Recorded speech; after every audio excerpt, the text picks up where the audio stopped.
Welcome to our voice. నేను journalist నవత. వక్ఫ్ bill విషయంలో నాయకులకు గుబులు మొదలైంది.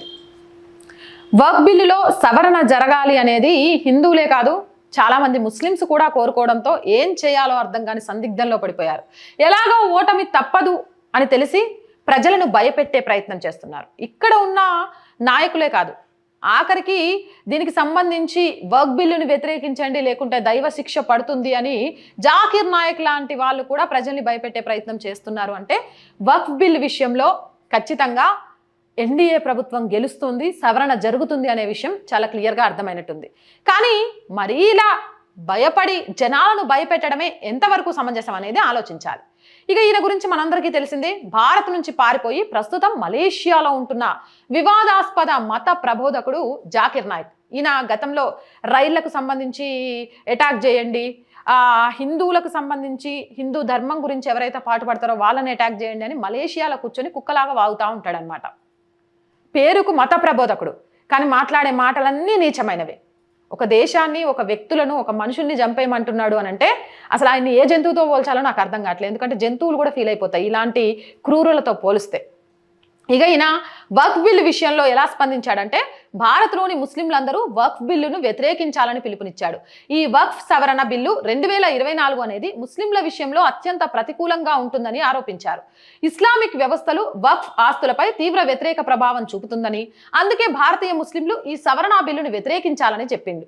ఈ వక్ఫ్ సవరణ బిల్లు అనేది భవిష్యత్తులో ఇస్లాం మతానికి తీవ్ర నష్టాన్ని తెచ్చిపెడుతుందని, దీనిని నిరసిస్తూ భారత్లో సామూహిక నిరసనలు చేపట్టాలని సూచించారు.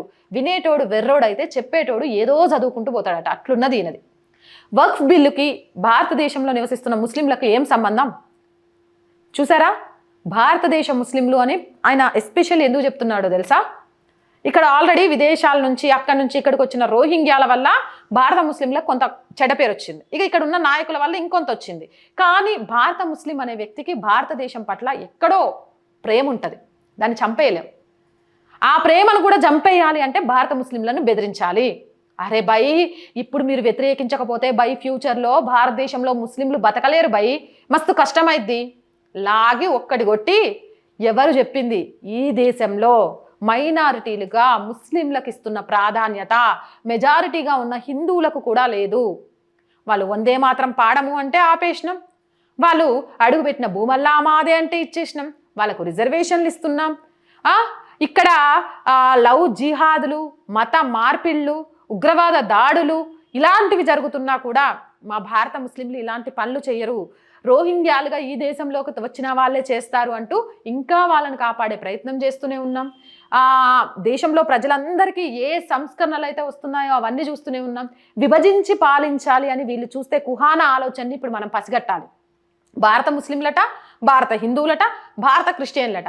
అరే బాయ్, మేము భారతీయులం, తర్వాత మతాలు గది తెలుసుకోకుండా రెచ్చగొట్టాలని చూస్తే ఈరోజు వక్ఫ్ బిల్లుకు వ్యతిరేకంగా ఉండే చాలామంది ముస్లింలు, 5 మిలియన్ల ముస్లింలు దీనిని వ్యతిరేకిస్తూనే ఉండాలని చెప్పిండు. కానీ 5 మిలియన్ల ముస్లింలలో ఎక్కువ శాతం ఈ వక్ఫ్ బిల్ సవరణ జరగాలి అని కోరుకుంటున్నారు.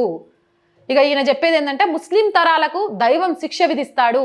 ఎప్పుడు వక్ఫ్ బిల్లు కట వ్యతిరేకంగా లేకపోతే వ్యతిరేకంగా నినాదాలు చేయకపోతే, వ్యతిరేకంగా మాట్లాడకపోతేనట దైవం శిక్షిస్తాడట. అటువైపుకి దారితీస్తుందంటూ ముస్లిం సమాజాన్ని భయభ్రాంతులకు గురిచేస్తూ జాకిర్ హెచ్చరికలు పంపాడు. వక్ఫ్ ఆస్తులపై ముస్లింలకు మాత్రమే హక్కు ఉంటుందని, ముస్లిమేతరులకు ఎలాంటి జోక్యం కల్పించకూడదు అన్నారు. రైట్, వక్ఫ్ ఆస్తులకు సంబంధించి ముస్లింలకు హక్కు ఉంటుంది, కాదనట్లేదు. కానీ ప్రతిదీ వక్ఫ్ ఆస్తి అనడమే కదా తప్పు. దానికి ఆధారాలు, చట్టబద్ధత, దానికి సంబంధించిన డాక్యుమెంట్స్ ఉండాలి కదా. అండ్ ఈ వక్ఫ్ ఆస్తులు కూడా ప్రభుత్వం ఏమి తీసుకెళ్ళి ముస్లిమేతరులకు కట్టబెడతా అని చెప్పలే. ముస్లింలలోనే ఒంటరి మహిళలకు, ఆర్థికంగా వెనుకబడిన వాళ్లకు, ఎవరైతే జీవితంలో ముందుకు వెళ్ళాలి అనుకుంటారో వాళ్ళ కోసం ఉపయోగిద్దాము అని చెప్తోంది. తప్పేంటి? ఆస్తులు కూడబెట్టేది ఎందుకు? మనలో ఉన్న కొంతమందికి మేలు జరగడానికే కదా. వక్ఫ్ ఆస్తుల చట్టంలో మహిళలు ఉంటే మీకు వచ్చిన నొప్పి ఏంటి? మీ దృష్టిలో మహిళలు పడక గదిలో సుఖాన్ని, వంట గదిలో వంటను మాత్రమే చేసి పెట్టాలా? ఆ సవరణలో ఉన్న తప్పులేంటి? దేవుడు శిక్షించడానికి ఇక్కడ జరుగుతున్న తప్పు నేరం ఏంటి? పేదలను ఆదుకుందామని చెప్పడమా? ఒంటరి మహిళలకు అండగా ఉందామని చెప్పడమా? మహిళలకు కూడా వక్ఫ్ ఆస్తుల విషయంలో నిర్ణయం తీసుకునే హక్కు కల్పిస్తామని చెప్పడమా? వక్ఫ్ ఆస్తులను రక్షించడంలో ముస్లిం సమాజం విఫలమైతే జీవితంలోనూ మరణం తర్వాత కూడా వారిదే జవాబుదారితనం అంటూ భయభ్రాంతులకు గురిచేశాడు. వక్ఫ్ ఆస్తులు ఏమైనా జరిగితే భారతీయ ముస్లిం సమాజమే దానిని జవాబుదారి వహించాల్సి ఉంటుందన్నారు. వక్ఫ్ ఆస్తుల ప్రైవేటీకరణ పబ్లిక్ పరం కాదన్నారు. వక్ఫ్ సవరణ బిల్లు ద్వారా కేంద్ర ప్రభుత్వం వక్ఫ్ ఆస్తులను కాజేయాలని చూస్తుందని ఆరోపించారు. అయితే జాకిర్ నాయక్ వ్యాఖ్యలపై వక్ఫ్ బోర్డు తీవ్రంగా స్పందించింది. తమ వ్యవహారాల్లో జోక్యం చేసుకోకుండా ఉండాలని చురకలంటించింది. ఈ విషయంలో తమ సొంత ఆలోచనలు తమకు ఉన్నాయని స్పష్టం చేసింది. అలాగే నాయక్ పై కఠిన చర్యలు తీసుకోవాలని వక్ఫ్ బోర్డు సూచించింది. దీన్ని అభినందిద్దాం. ఎవడైనా విదేశాల్లో ఉంటూ ఈ దేశంలో ఉండి కూడా విదేశాలకు పోయి ఈ దేశం మీద విషం జిమ్ముతూ ఈ దేశంలో ప్రజలను మతాలుగా విభజించి గుర్తు చేసి చిచ్చు పెట్టాలని చూస్తే చాప మీద కొట్టినట్టు ఇలాంటి సమాధానం చెప్పాలి. వక్ఫ్ బోర్డు అనే కాదు, సిఏ కానీ ఎన్ఆర్సీ కానీ ఈ దేశ ప్రయోజనాల కోసం వచ్చిన ఏ చట్టాలనైనా కానీ విదేశాలలో ఉండి ఎవడైనా చిచ్చు పెట్టే ప్రయత్నం చేస్తే బిడ్డ సహించేది లేదు. మేమంతా భారతీయులం. ఈ దేశాన్ని అభివృద్ధి దిశగా తీసుకువెళ్ళడానికి ఎలా అడుగులు ముందుకేయాలని ఆలోచించే పరిపక్వత కలిగిన వాళ్ళం. మా దేశ అంతర్గత వ్యవహారాలలో మీరెవ్వరూ జోక్యం చేసుకోవాల్సిన అవసరం లేదు. అవునంటారా కాదంటారా? కామెంట్ సెక్షన్లో పెట్టేయండి. మోర్ వీడియోస్ కోసం మన ఛానల్ వెంటనే సబ్స్క్రైబ్ చేయండి. అండ్ మీ అందరినీ ప్రతిరోజు అడుగుతున్నాం, ఈ ఛానల్కి ఆర్థికంగా చేయూతను అందించండి. ఆర్థికంగా ఆర్ వాయిస్ ఛానల్ని నా ఒక్కదాని వల్ల కావట్లేదు. బట్ నేను ప్రతిరోజు వీడియోల్లో అడుగుతున్న రెస్పాన్స్ మాత్రం చాలా తక్కువగా వస్తుంది. దానికి నేను తప్పు పట్టట్లేదు. ఎవరెవరి పరిస్థితులు ఎలా ఉన్నాయో తెలియదు. బట్ ఖచ్చితంగా మీ అందరి చేయూత అయితే కావాలి. ఒక్క రూపాయి నుంచి మీకు తోచిన సహాయం చేయడం ద్వారా ఈ ఛానల్ని ఒక లక్ష్యంతో ముందుకు తీసుకువెళ్ళాలి అన్న నా కలను సాకారం చేసిన వాళ్ళు అవుతారు.